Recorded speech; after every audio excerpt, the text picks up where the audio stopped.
À l'Arbre à café, comme vous le savez, on aime l'histoire. Pourquoi? Parce que l'histoire, eh bien, on l'écrit tous les jours. Et dans le café, elle s'écrit depuis de longs siècles maintenant, et sur différents terroirs, dans différentes contrées, et par différents acteurs. Mais ce qui est sûr, c'est qu'il y a des cafés qui ont marqué l'histoire, et qu'on a la chance de pouvoir encore goûter aujourd'hui. On ne va pas être réactionnaire aujourd'hui et parler de café dont on ne pourrait goûter que le souvenir. Ici, ce qu'on vous propose à l'Arbre à café avec ce coffret histoire, c'est d'aller rencontrer justement ces cafés qui ont marqué le café et son histoire. Alors quels sont-ils? C'est ce qu'on appelle justement les cafés patrimoniaux.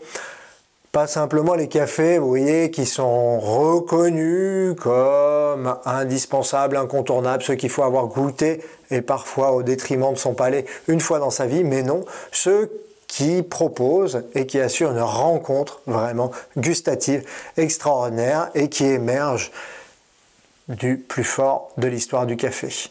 Alors vous avez évidemment un café qui est extraordinaire, qui est le Bourbon Pointu.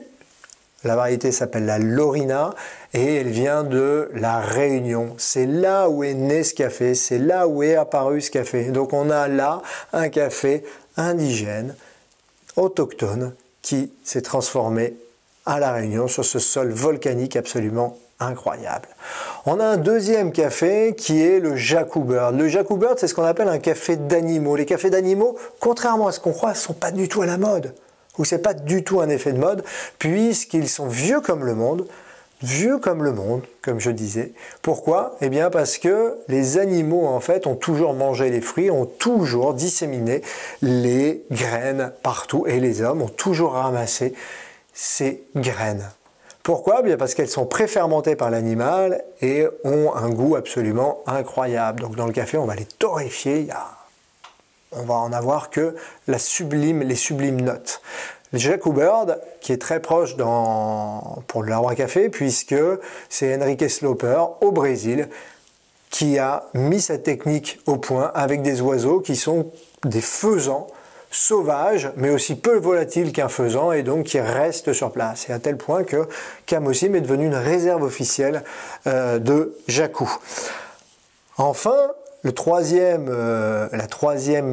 café de patrimoine, c'est le geisha. Comment ne pas parler du geisha? Le geisha, c'est une histoire un petit peu folle qui a changé complètement la face du café. Une variété sauvage originaire d'Éthiopie qui a été conservée au Costa Rica dans une grande pépinière géante, un grand conservatoire spécifique et variétal du café, et puis dont un jardinier a pris des graines et les a plantées chez lui dans une plantation amie au Panama. Et début des années 2000, les hommes du monde entier ont enfin goûté le geisha. Et la révolution du thé noir, de la pêche, de la myrtille, du jasmin, un bouquet aromatique jamais vu, jamais goûté, une douceur exquise et une complexité absolument formidable. Voilà, c'est ce chemin, ce parcours historique que vous allez découvrir avec le geisha, à faire en filtre ou en espresso pour le Bourbon Pointu, en italienne ou en espresso pour le Jacou Bird, et en filtre absolument pour le geisha. Tout seul, pour vous, ou entre amis, évidemment, pour le fêter à plusieurs. Et le Jacou, en prime, comme le Bourbon Pointu, c'est un superbe café du soir. Très bonne dégustation à vous et surtout bon voyage.